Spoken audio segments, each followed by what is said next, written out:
Pisces, hi! Welcome to Mr. Queen PH. At ito ang inyong weekly reading, weekly ganap ngayong January 13 to 19, 2025. If you're interested in private readings, meron tayong link sa description at sa pinned comment. Paka-check nyo na lang information kung paano mag-book for a private reading. And please subscribe to our channel to show your support, like, share this video, at comment na rin kayo kung kayo'y naka-resonate sa reading. And thank you sa mga hindi nagsiskip ng ads. It helps our channel a lot. Okay, so let's see, Pisces. Weekly energies for Pisces. January 13 to 19. Tick-tock. The clock is ticking. Pwedeng meron kayong minamadali. O kaya, meron kayong kailangang gawin na kailangan nakamonitor kayo sa oras. Yan pa natin. You have exchanging gifts. So, pwedeng merong magbibigay sa'yo ng gift this week or ikaw yung magbibigay ng gift. Parang rito, sinasabi na baka may makalimutan ka na importanteng tao na kailangan mong bigyan ng regalo. Baka mahal mo sa buhay. You also have poised, so this is pagiging confident sa sarili mo. Parang ka ngayon, puporma. Saan ang lakad mo, Pisces? Pwedeng iba sa inyo, may interview, may ina-applyan. Okay. And some of you, pwedeng mas bibigyan nyo ng attention ngayon yung sarili nyo, yung styling ninyo. Pwede may mga bibilin kayong bagong damit or masaalagaan nyo yung sarili nyo. Lalo na yung mga work from home.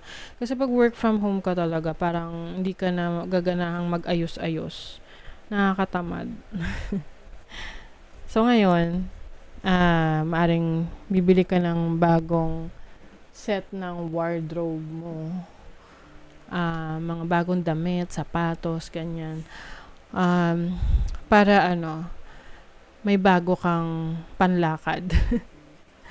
Baka kailangan mo na talaga. You have the 5 of Cups. You have the Moon. Ooh. You have Temperance. Too much emotions here, Pisces.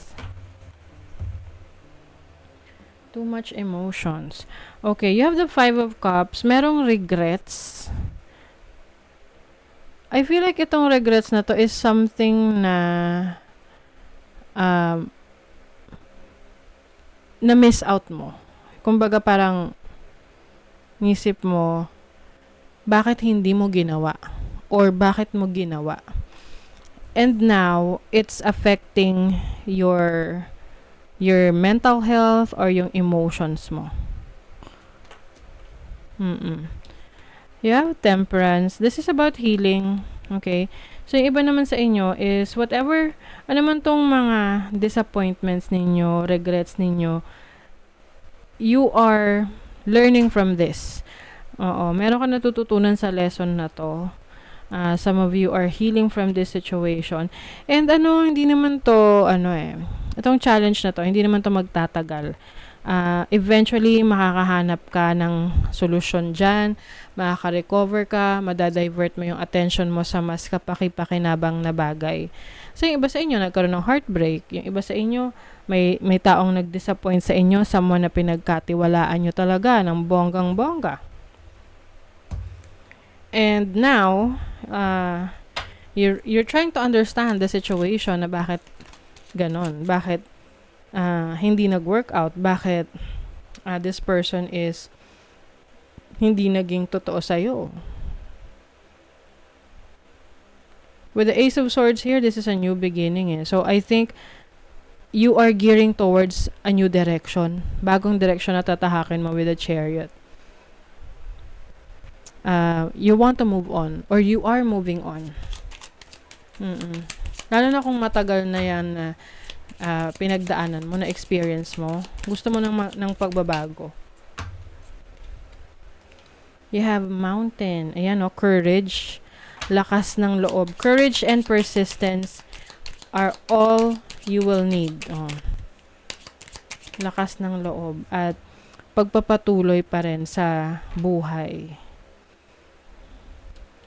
So, itong energy ng child, I feel like this is related to your creativity. And meron ka ring ini-embrace dito na fresh start, bagong simula, na excited ka. So, this can be a new life na tinatahak mo because you are excited about this new experience.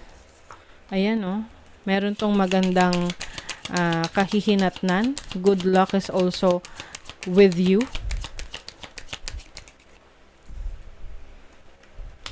Scythe. I think meron ka ring ika-cut off na tao sa buhay mo. Whoever this person is na sumira ng iyong sumira ng iyong tiwala. Ayan. Sumira ng tiwala mo, you're going to cut this person off your life.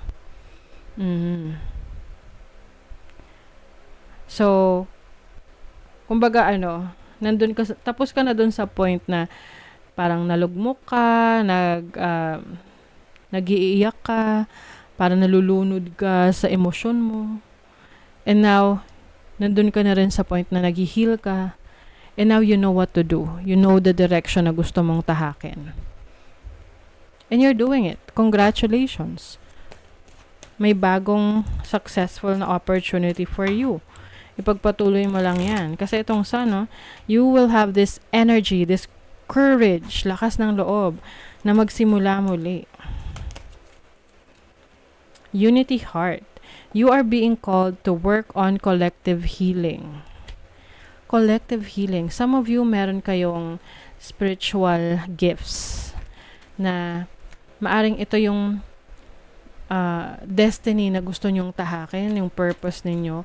You have realized what your purpose is at yun yung sinusulong mong gawin ngayon. Self-love, ayan. Time to celebrate you and all your magnificent light. Yes. So, sineselebrate mo ngayon yung sarili mo. You are now seeing your worth. Alam mo na kung ano yung mga dinideserve mo.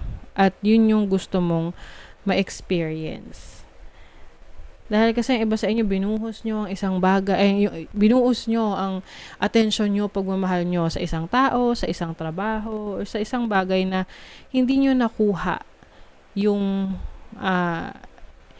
satisfaction rin doon sa situation na yon.